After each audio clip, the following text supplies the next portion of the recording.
Okay, so starting from this example, so in this case, since we have no pivots or leading entries in the first row, right? So we switch it between this row and this row. And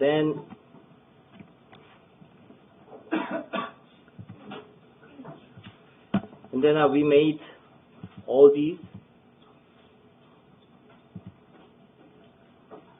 into 0, right? And that way we made a staircase, at least in the first part, like this, right?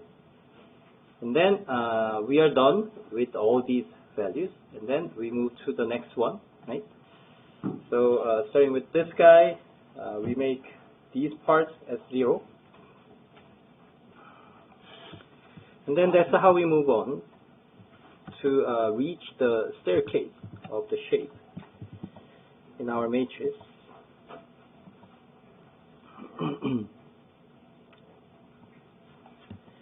Okay, so at the end, we got this.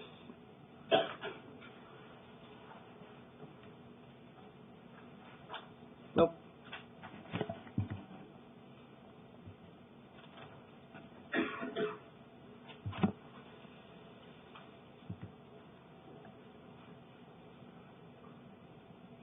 This kind of staircase is what we found from this matrix, right?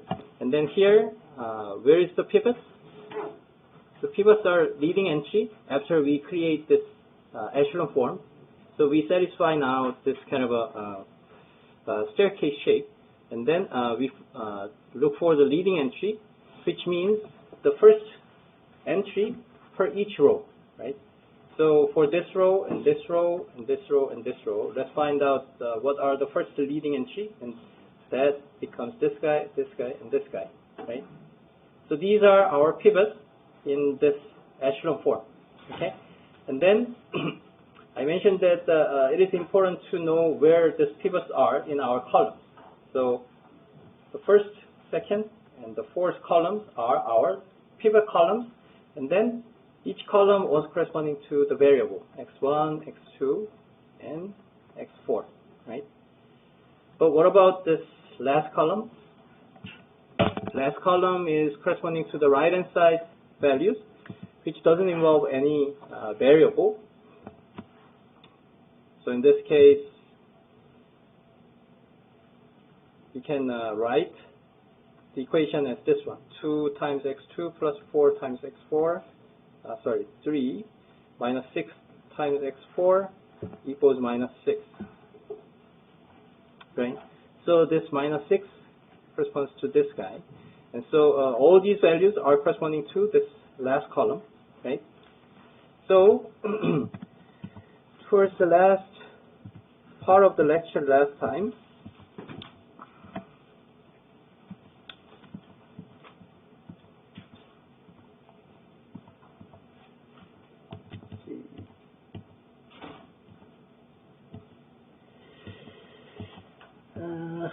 where is it?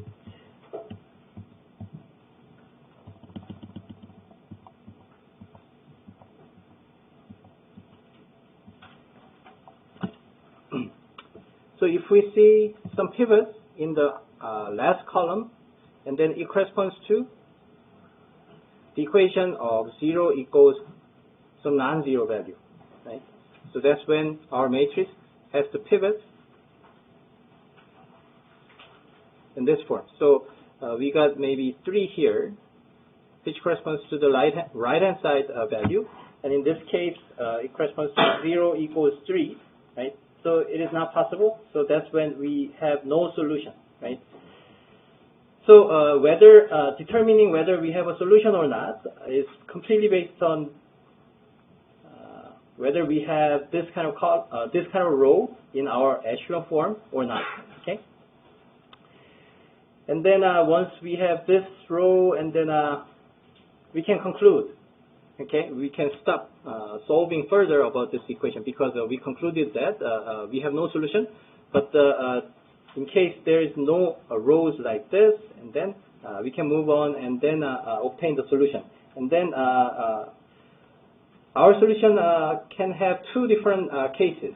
So one case is having a unique solution, and then the other case was about having multiple solutions.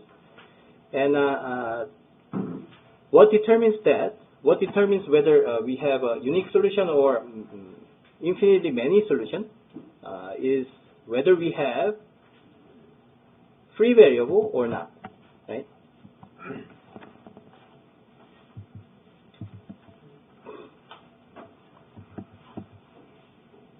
Okay, so let's look at this example. So in this case, the staircase has the shape of this, right? And then we have a pivot here, right? And then we don't see the pivots in the last column, and so we don't see something like 0, 0, 0, maybe 5 or something, right? We do not see that, right? So it means that we certainly have the solution, right? And then our next step is to determine whether we have a unique solution or infinitely many solutions. Okay, that's we can determine by observing where we have pivots in our variable part. Okay, so in our variable part, it corresponds to x1, x2, and x3. So in this case, we don't have any pivots for this x3, right? So but the x1 and x2 have a pivot in the corresponding column. Okay, so in this case, x1 and x2 are our basic variable, right? And then this guy is free variable, right? And then let's rewrite this guy into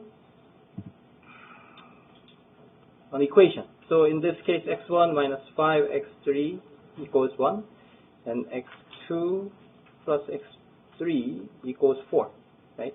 In this case, how can we, so in this case, since we have a free variable, we know we have an infinitely many solution.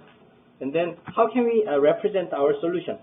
I mean, how can we represent those infinitely many solutions in one clean form? Okay. So here's how we do it. So we just move all the free variables which belongs to the left-hand side to the right-hand side. Okay.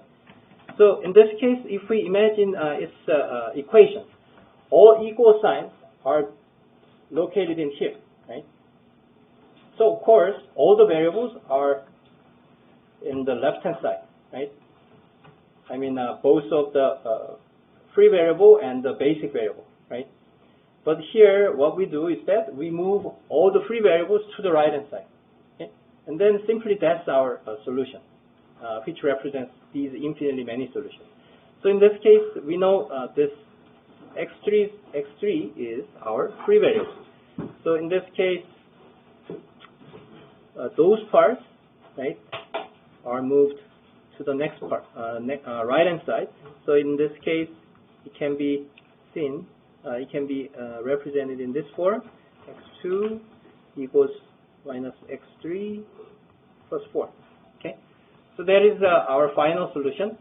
And then here we have free variable, which is x3, right?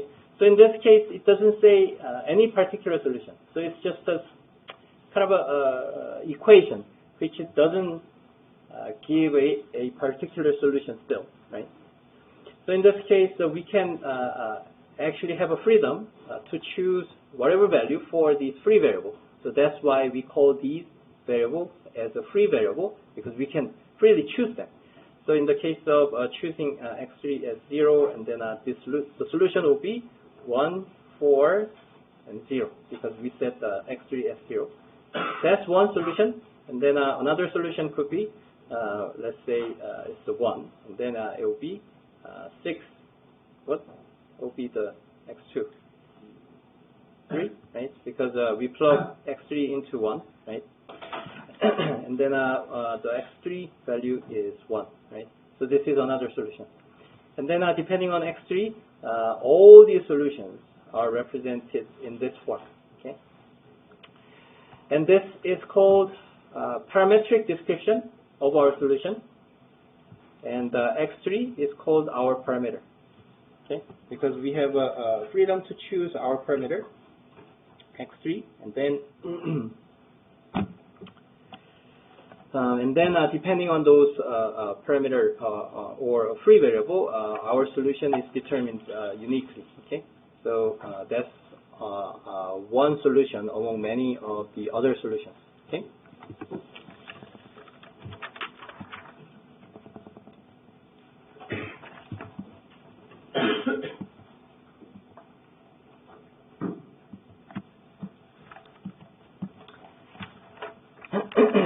Okay. So that is it for this section. And then let's move to the next section.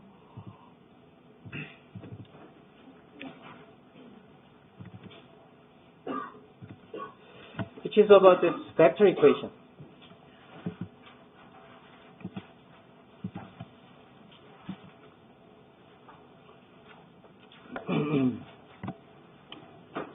So yeah, as I mentioned, maybe in the last lecture or maybe 2 lectures before, yeah, we will keep looking at this linear system, which is basically solving for this multiple linear equations. But we will see different ways of solving it, and also different perspectives of viewing our problem. Okay, so the second way is called this vector equation. Okay, and then can you imagine the next, like another perspective that we will learn? So we see this vector equation, and then so in terms of the difficulty, so we start from a scalar, and then a little bit more difficult one is a vector, and then what is the next one that you can imagine? Tensor? Yeah, you guys went too much. I mean, scalar, vector, and then the next one is?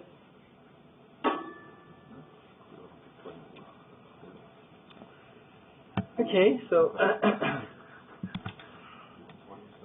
so this is a scalar, just one single value, right? This is a vector, okay?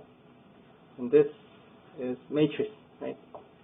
So yeah, the next one we will learn, I mean after this, will be a matrix equation, right?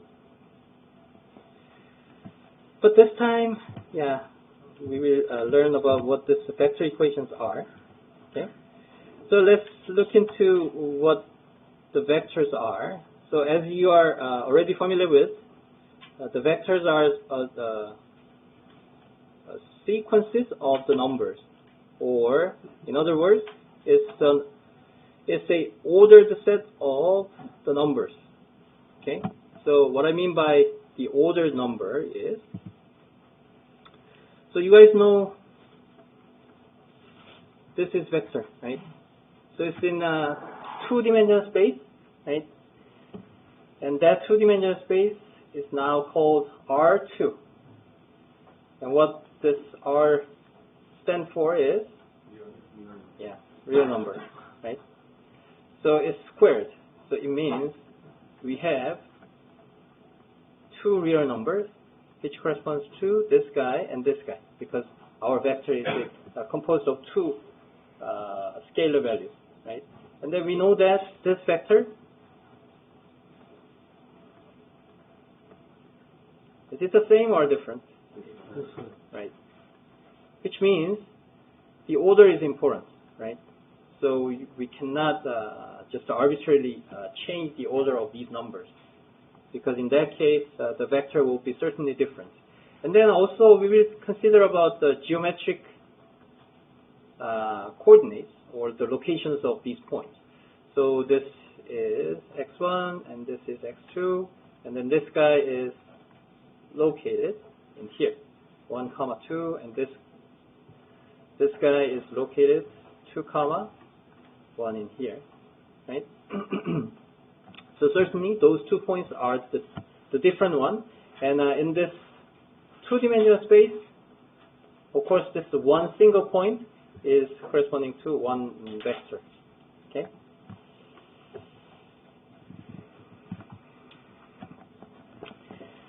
Okay, and then in terms of the notations that we kind of agree with throughout this lecture. So typically the scalar is represented as lowercase letters, but in just a plain font. And then this vector is still written in a lowercase, but we promise that we use a vector as this bold font notation. Okay, so in this case, if we see this guy with a thicker font, and then we see that this is a vector. Okay, and then what about the matrix? So matrix is typically represented as a capital letter, A or X and C and so on. Okay.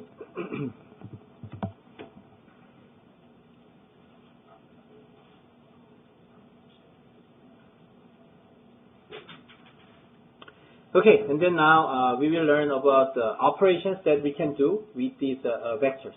So the first one is a scalar multiple. So let's see. Let's think about this.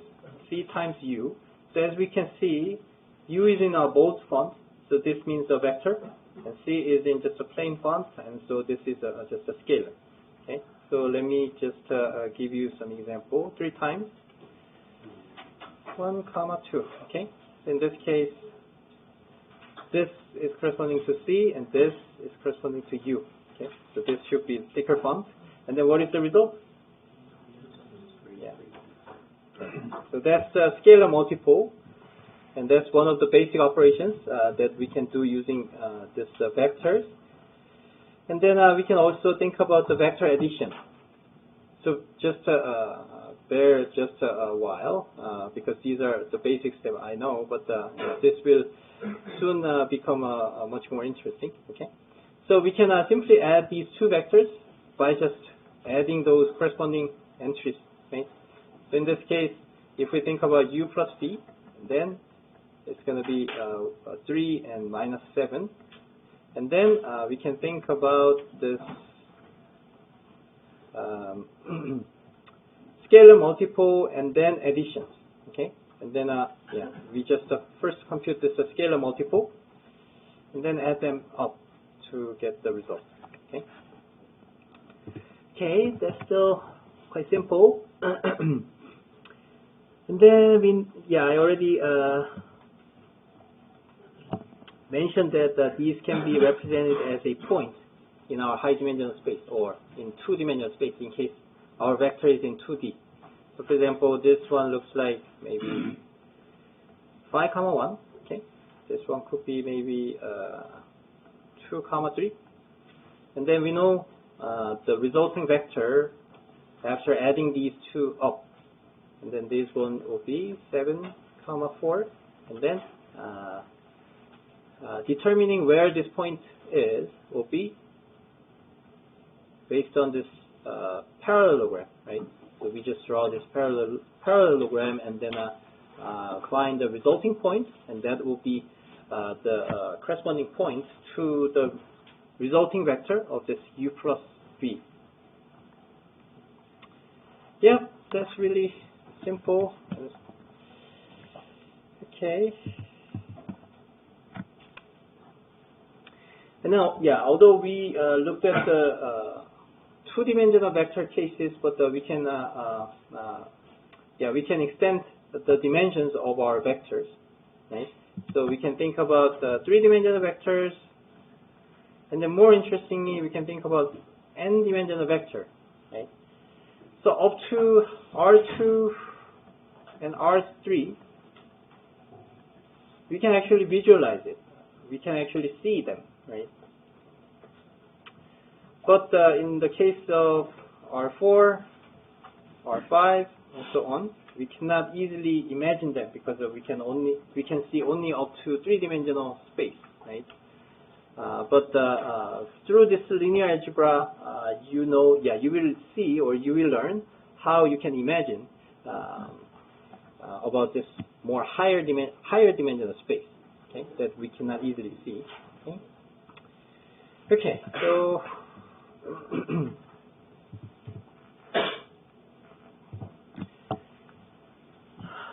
these are some basic algebraic properties about the vectors defined in Rn, which are really still simple and straightforward. So in the case of the first rule,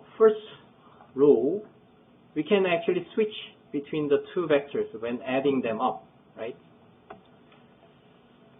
So what was this rule or law called? What was the name of this law? Commutative law. Or in Korean, what is that? 뭐죠? 영어로 된 답을 먼저 들을 줄은 몰랐네요. Okay, so the next one. Yeah, next one is also obvious. What is it called? Associative. Yeah, associative law. Or in Korean? 네. 요즘엔 고등학교 때 이런 거 영어로 안 가르치죠? 어떻게 알았지? Okay. So the third law is about adding zero vectors, make the resulting vector to be the same, right? 네? 항등원. 아, 이거 항등원이었구나. 이거 뭐라 그래요, 이거? 영어로는? Identity element? 원이면 항등원. 누가 좀 영어로 좀 찾아주세요. 사전 좀. 항등원이 뭔지 궁금하네. Okay, anyways. So this guy makes zeros, right? And then this can be, so here, if we think about this law a little bit rigorously, and then we only define two things. One about scalar multiple, and then the other about vector addition, right? So we only thought about these two, but not about the subtraction, right? Something like this, right? Or something like this, right? So in this case, we didn't formally define the subtraction between the vectors, right? And then how we actually define this guy is through this. So we define, or we represent this guy into this form. So we still add the two vectors, but the second vector is a scalar multiple of v of -1. Okay.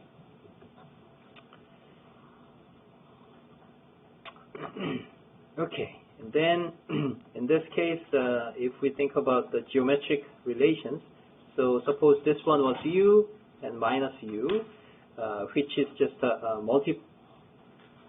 scalar multiple of -1 by u, right? So in this case, if it was 3, 1, and then it will be -3 and -1, and then if we add them up, and then it will become 0, right? And then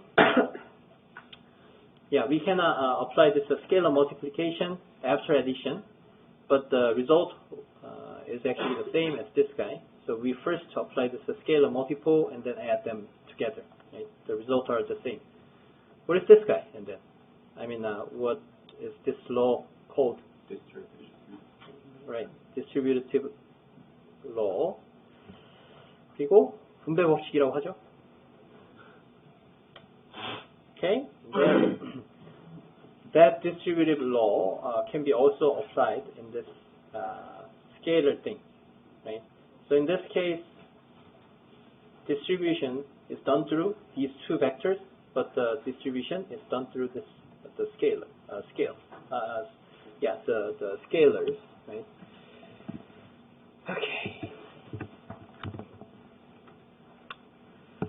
Okay.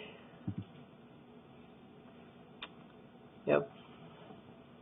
These are also quite obvious ones. Okay. Okay. And then let's get into more interesting parts. Okay. So since we learned about the scalar multiple of a vector and then vector additions, we can actually combine those two aspects into one single form. which is in this form. Okay, so we add multiple vectors from V1 through Vp, and then we just apply the scalar multiplication of these guys. So here V1 and Vp are vectors, right? And then C1 through Cp are our scalars, right?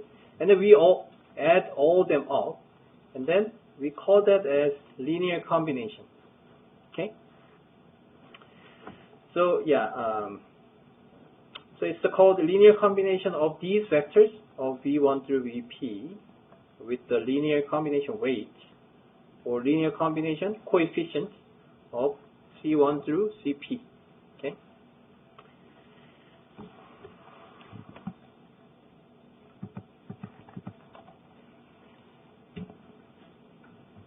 Let's see.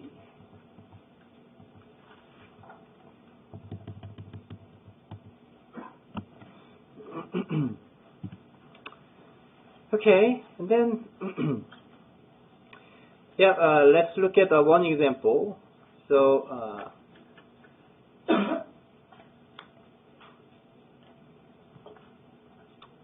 okay, let's think about this example. So here, yeah, U is involved and V is in also both phones. So in this case, let's think about U being in this location and V is here. U and V. Sorry, this is V. Okay. So in this case, we know how to represent this guy in this geometric two-dimensional space. So we first apply the scalar multiple of U by 2, right? So we just do the scalar multiplication in here. So this is 2U, right? And then, okay, so this is a 3B, right? And then, okay, yeah, okay.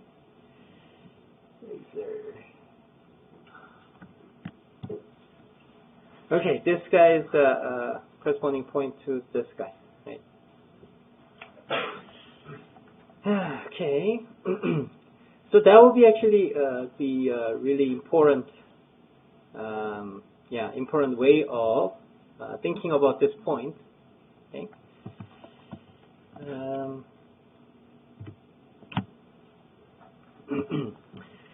Okay, so it's time to think about the title of this section, which is about the vector equation.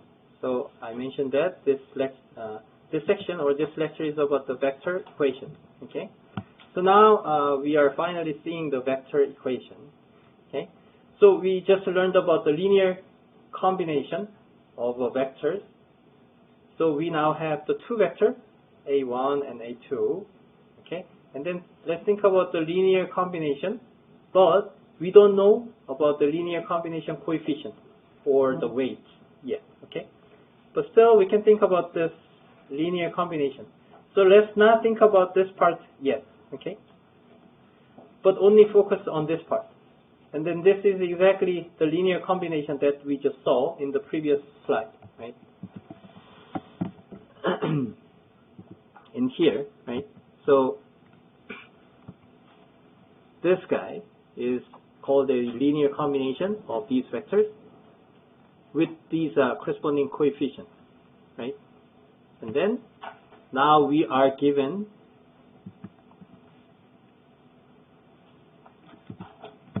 this vector equation where we have to satisfy this linear combination of vectors should be the same as this guy. Okay. So now we think about this part. Okay. So we don't know these linear combination coefficients, but we know these vectors of A1 and A2. Okay. And then the resulting linear combination of these two vectors,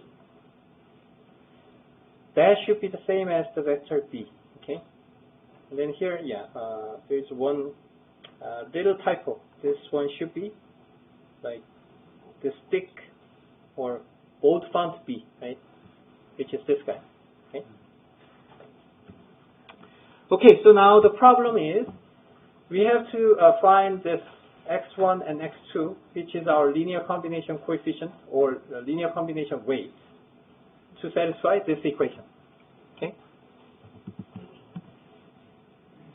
And then we just plug these vector a1 and a2.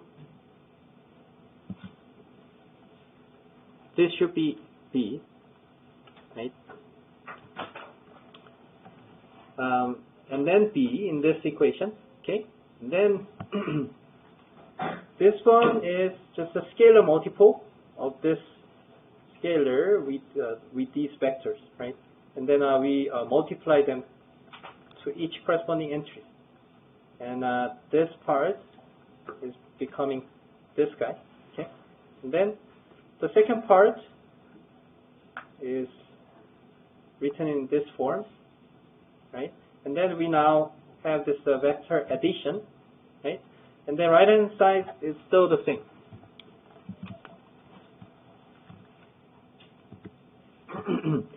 And then we get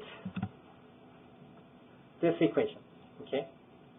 And then, as we saw in the previous example, so we saw that this is not equal, right? And then, what about this? This is still not equal, right? And then, what about this? So, we now finally see the equal relations between these two, right? So this is quite obvious, right? And that means when we see the equal vectors, and when in order to satisfy this equation, okay, we have to satisfy the equal values for each corresponding entry, okay? And so, although it's in a little bit complicated form, this is one single vector, right? So once we plug this value of x1 and x2 in, and then this one will be just a single scalar value. And then this guy will be another single scalar value, and this is also another one. And then this guy should be the same as 7, and 4, and minus 3, right? Okay, so we have satisfied these three equations simultaneously, right? So all the three equations should be the same. And then we can represent them into these three separate equations, okay? So here, although we started from this vector, and then this kind of vector equation, because we see in the left-hand side and right-hand side, we see the vectors, right? And so that's why we call that as a vector equation, okay? But from this vector equation, since every element in the corresponding position should be the same between these two vectors, each condition or each requirement can be written in these separate or independent equations. So now we got this familiar form of a linear system starting from this vector equation, okay? Okay.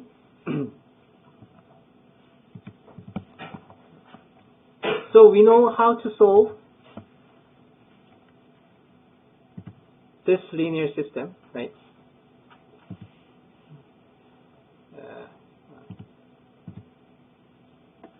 Yeah, we know how to solve this guy, right?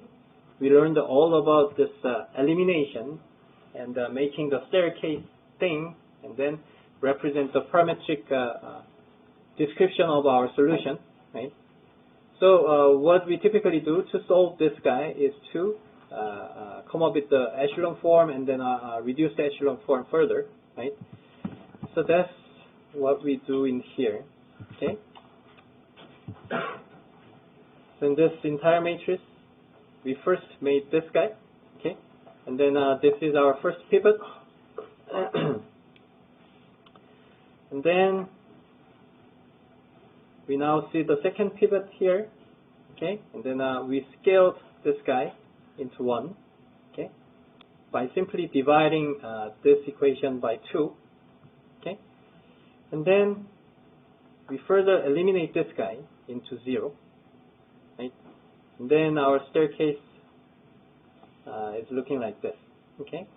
And so we are done, right? So we finished creating this staircase from our matrix.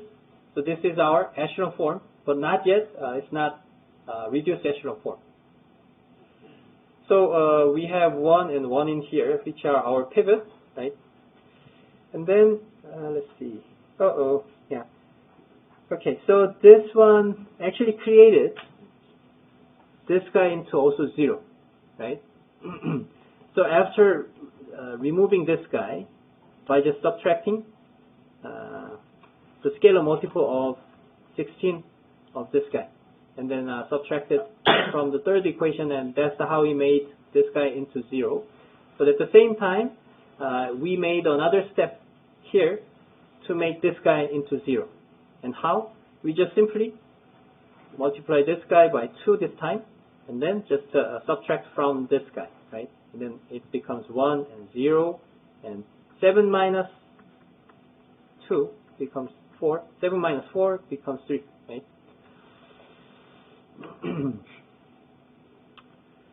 So this is our final reduced echelon form, because we now see the pivots in here, and then above it and below it we see all zeros, right?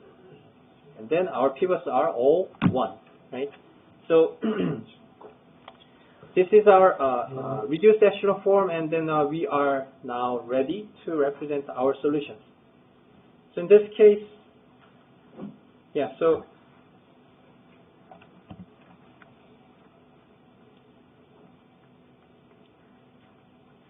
let's think about where the pivot is. So pivot is in the first column and the second column, right? And then this guy is our right-hand side values. And then this guy is x1, and this guy is x2, right? And then do we have a free variable here? Right, so we don't have a free variable here. So, and then what about the column like this? 0, 0, maybe 2 or so. So we don't see any kind of rows like this. So that means we certainly have a solution, right? So our solution can be represented in this form. So since we have no free variable, it will be like this, right? So this came from the first row, and then this came from the second row of the equation, right? Okay, so this is our unique solution, right? So we don't see any free variable, and so we have a unique solution, okay? Okay, and then let's think about where this value x1 and x2 came from, okay? So these ones came from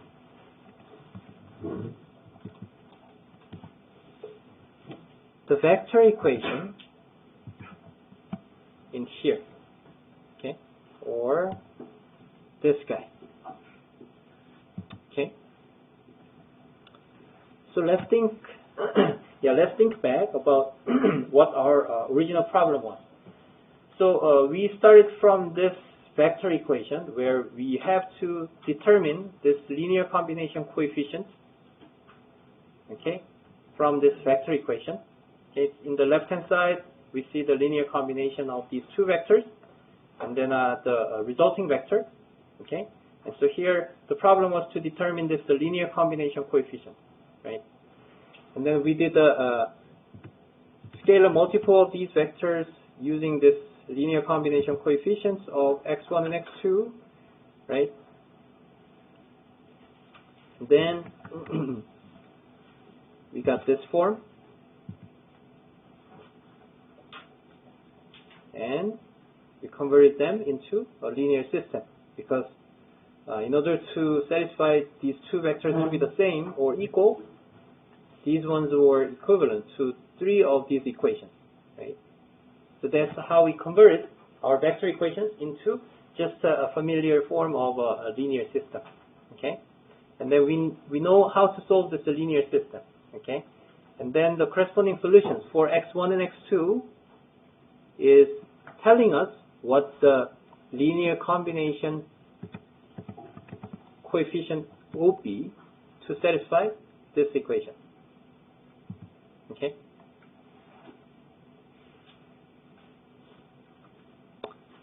Yep.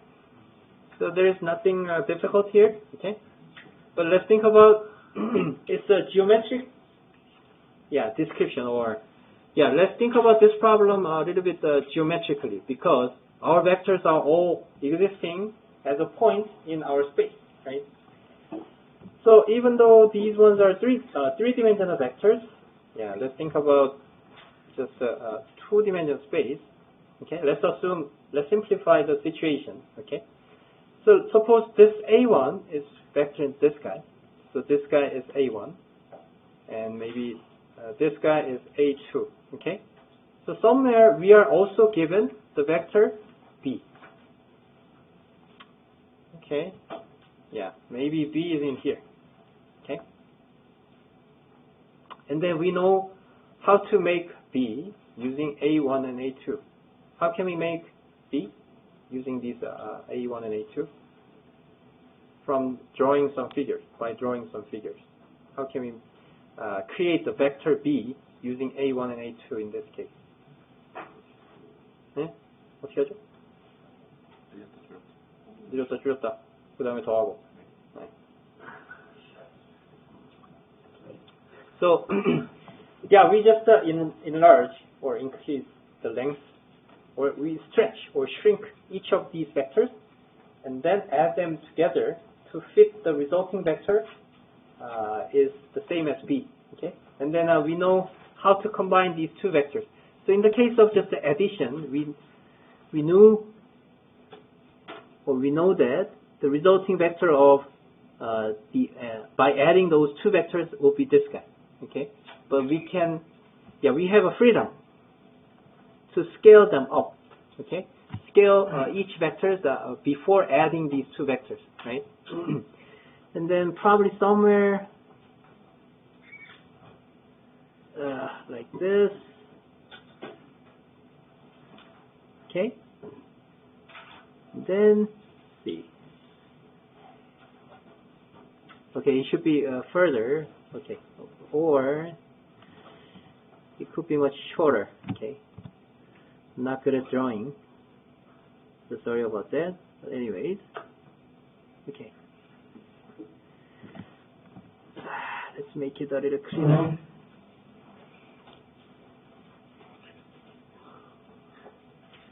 Okay, so this is our vector. Okay, let me further clean them up. So this one was our A2, and this one was, maybe it's about 2A2, okay? So this one is about maybe 1.7 A1, okay? And then, minus 1.7 A1, right? And then if we add these two vectors, and then we somehow create this vector B, okay? So that is exactly what we do in this linear combination of A1 and A2, okay? And then these vector x1 and x2 will be just this guy, minus 1.7 and 2, okay? And then if we add them up, and then we exactly get the vector B here, okay? So solving for this guy, minus 1.7 and 2, is the same as just solving the linear system, okay, where we didn't think about any vectors or this kind of points in this space, okay. So that is like beautiful connection between our linear system and this vector space.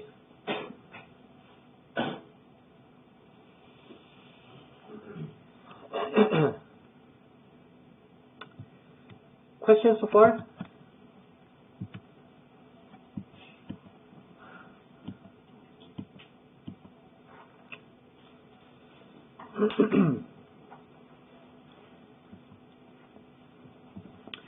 Okay. So now we studied well about this example, right? And then we can let's think about this more general form of a vector equation. Okay. So it's just the same, but we are not provided, or we are not given any of specific vector values of this a1 through an and right hand side vector b. Okay, but still this one is one general form for our vector equation, right?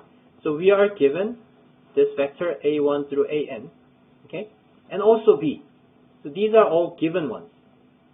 And then here, in order to satisfy this equation, we have to solve for this x1 through xn. Okay. So here again, a1 through an are all in a bold font, so they are all vectors, as well as b. Right. B is also a vector, and x1 through xn are the scalar values. So this is a general vector equation form. So general form of a vector equation. Okay. And then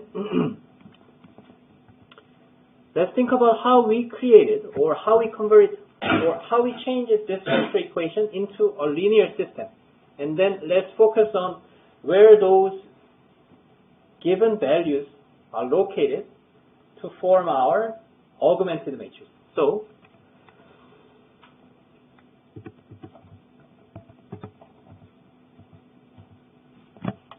here's the point.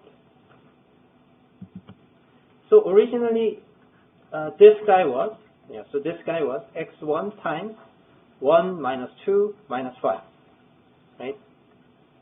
Plus x2 times 2, 5, 6 equals 7, 4, minus 3, right? And then let's look at this linear system. So 1, 2, and 7 is located in here, okay? And then minus 2, 5, 4 is located in here, okay? So even though we started from these three vectors, which are shown in this vertical direction, okay? But they are forming each of these linear equations horizontally, right? So originally this one was our vector a1 and a2, and this one was b, right? But we just collect the first entries, and then form the first equation, and then we just collect these second entries to form the second equation, and so on, right? And then this one becomes our augmented matrix of 1, 2, 7, 2, minus 2, 5, 4, minus 5, 6, and minus 3, right? So that is really simple, right? But if we think about our original vectors and where these vectors are located in our augmented matrix, okay, still this vertical arrangement is maintained, right? So this one, the first column, was our first vector in our vector equation, and the second column was this second vector, and this guy was the final vector b on the in the right hand side. Okay. Yeah, that is just simple. But we just look at this matrix horizontally and vertically. Okay. So previously, when just looking at this augmented matrix, it was just nothing but a collection of these three equations, which can be viewed horizontally, right? Each equation was shown in each row, right? But still, we had a meaning, so we understood that the first column is corresponding to the variable x1, and then the second column is corresponding to the variable x2, right? But now, we have another meaning for each of these columns. When thinking about this from this vector equation, Okay. So the first column, and then the second column, and then this is the resulting column. And then, yeah, I'm saying the same thing. So,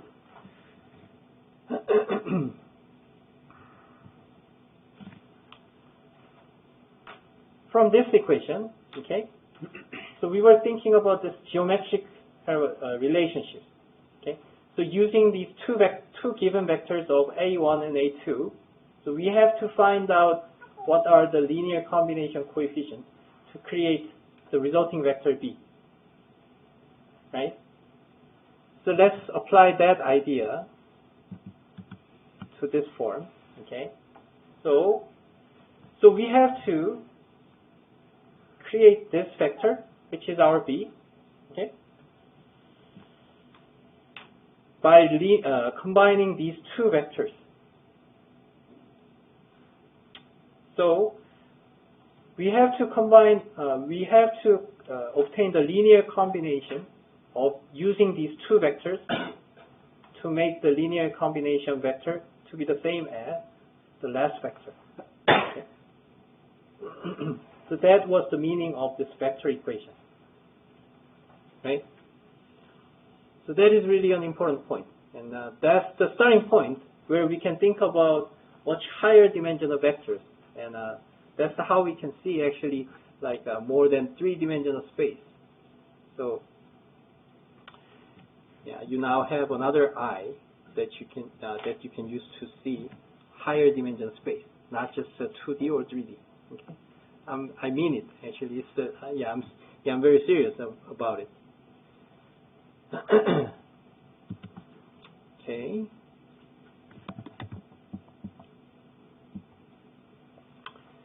And then, in the previous lecture, we thought about when we have no solution or unique solution or infinitely many solutions. Okay, and then we can also think about these three different cases using this vector equation. Okay, so yeah, although it's the ugly figure, but this figure is really important part. Okay. So in this case, in case we have no solution, and then it means that we cannot find any linear combination coefficient for these guys to create the linear combination between these two vectors to be the same as B. Okay. So with whatever value that we can use for this linear combination coefficient, even though we choose whatever value for these linear combination coefficients, we cannot create the vector B. That's when we have no solution. Okay. So that means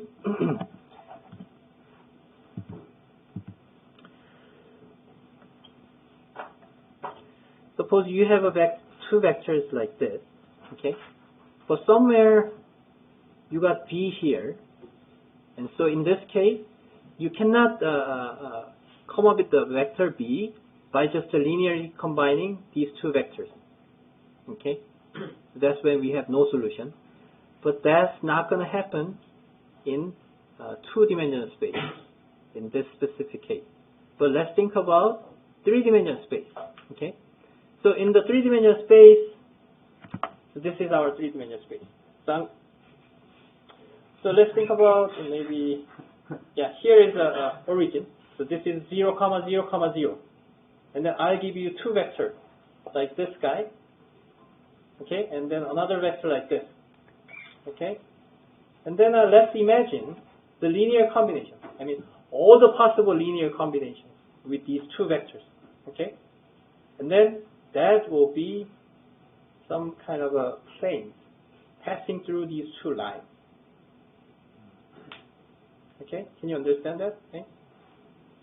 But what about the points outside of this plane? Okay, so we have these kind of three-dimensional space. So we have many different points that we can have for our B. Okay. But using these two vectors, we can only cover just this plane, right? By just using the linear combination of these two vectors, right? So we have many other places that we cannot cover from the entire space, right? So if B is placed outside of this possible region, something like this, okay, and then whatever value or whatever linear combination coefficient or weight, okay, it is not possible to create this vector B, right?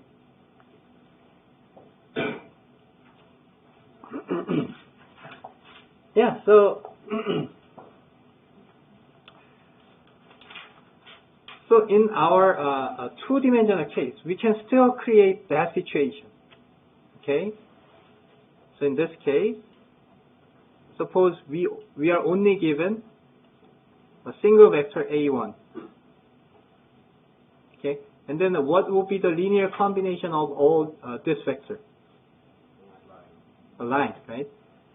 So in this case, so we cannot cover these parts or these parts, right?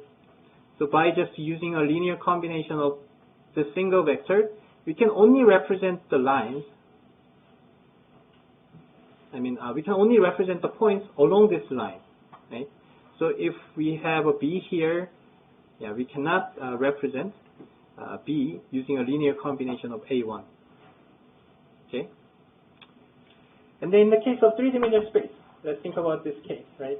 So in this case, if we have two vectors, and then we can only cover this plane, and then what about we have another vector like this, okay? So still this guy is origin, and then like this, okay? So these are not exactly like a right angle. These are not having 90 degrees, okay? The angle can be quite different, but they are slightly they are directing slightly different positions or directions, okay? So in that case, let's think about all the linear combinations of these three vectors, okay? So which one will be the best, okay? In this case, if we think about all the possible linear combinations of these three vectors, and then now we can cover entire space, right? So whatever B vector is given, we have no problem in representing any vector B using the linear combination of these three vectors, okay? And then yeah, let's now think about higher dimensional space. So suppose we have so our vectors are living in 10-dimensional space. Okay? So in that case, in order to entirely cover up the space, I mean 10-dimensional space, how many vectors will we need? 10, right? Yeah. So yeah. Okay. And then what about this case? So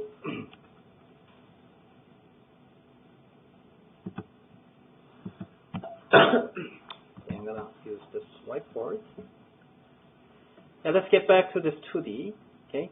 So we thought about the case where we only are given 1A and 2A.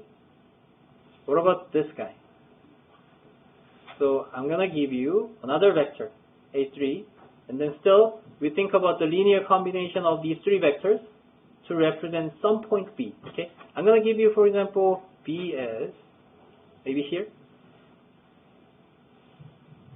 and then still the problem is we have to find the linear combination coefficient to just combine these three vectors to create this vector B. Okay. Okay. So yeah. So let's think about the case where we don't have this vector. Can we create this vector B using A1 and A2? Yes, of course, right? And then that linear combination coefficient will be fixed. What I mean by that is there is a unique linear combination coefficient because that parallelogram is just one particular shape, having a particular shape, right? But what about this? So let's now consider these two, A2 and A3, but not A1, okay?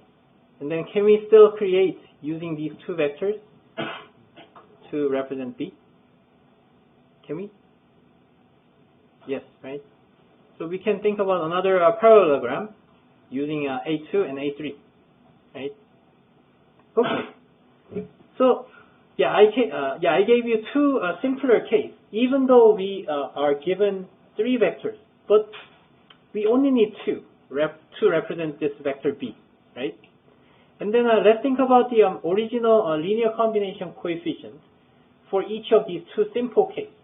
So in the first case, where we didn't consider the third one, right? So you guys answered that it is still possible that we represent B using A1 and A2. And suppose that linear combination coefficient was like maybe 1.6 and then maybe 2.3, okay? So which means, so we just scalar multiple, we just multiply A1 times minus 1.6 A1, and then A2 times, sorry, this one should be maybe 3.2. So it's like this guy, okay? And then it should be something like this, okay? I'm bad at drawing, so I shouldn't have that gone that far. But anyway, so this one, the linear combination coefficient to make A1 to be the same as this length is this guy, and then this guy is minus 2.3 times A2. So that was our linear combination coefficient. Okay? And then what would be the linear combination coefficient for A3 when we didn't consider A3? We can just simply think about it as 0. Right? So again, yeah, using the vector equation, I can just write it in this one. 3.2 times A1 and yeah, plus minus 2 times 3 A2 plus 0 times A3 equals B, right? And then, yeah, let's think about the second case where we didn't consider this guy this time. And then, in that case, the linear combination coefficient will be something like 0 times A1 and some coefficient times A2 and some coefficient like A3 equals B, right? So in the case of a linear system, so we now see two different solutions to satisfy this, right? So in this case, we have infinitely many solutions, right? And in this case, once we create this guy, once we construct from this equation, I mean vector equation to this augmented matrix, and then we should definitely see the free variable in our linear system, right?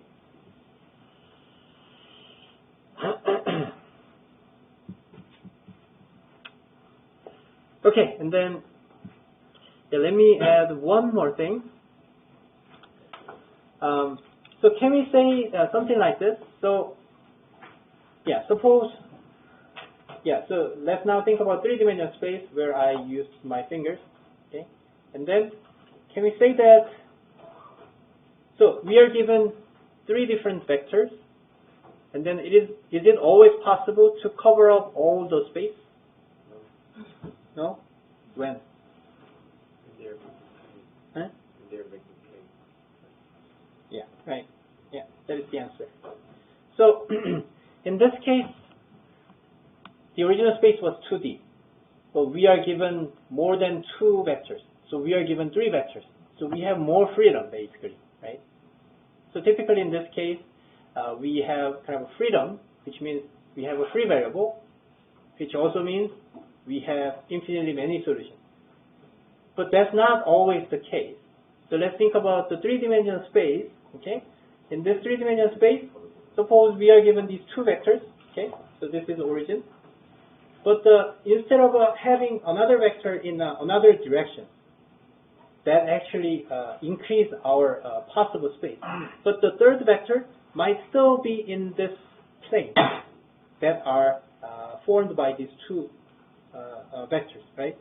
So that's an unlucky case, unfortunate case, because that didn't give more capabilities to cover up more space, right? Because that was just to represent, that was just another vector that we can still represent only these two vectors, right? So even though we have like more vectors than our dimensions, so in our three-dimensional space, suppose we have now four vectors, but given these two, the third one was still belonging to this plane, and then the fourth one was also unlucky, so that it also was included in this plane. Okay, so I need more fingers, but okay. So yeah, so let's think about two vectors still belonging to the same plane. Okay, so in that case, even though we have many vectors, but still we may not have a solution. Okay, for some b. Okay, it actually depends. If we are lucky that the b vector is belonging to the plane, and then we will have a solution. But if b is outside of this plane, and then we will have no solution. Okay. Okay, let me have 15 seconds more. Okay, 15 more seconds. So we thought about this in all the possible linear combinations given some vectors. For example, if we have two vectors, and then we think about all the possible linear combinations. Okay, that is called the span, S-P-A-N. You basically spanning out all the possible vectors that we are given. Okay, so yeah, so this concept or notion of the span is really important, and it's really simple. You just stretch out the vectors that you are given. Okay, it's really simple concept, so you should really make sure that you understand it completely. Okay, okay, let's continue next time. And yeah, thank you very much.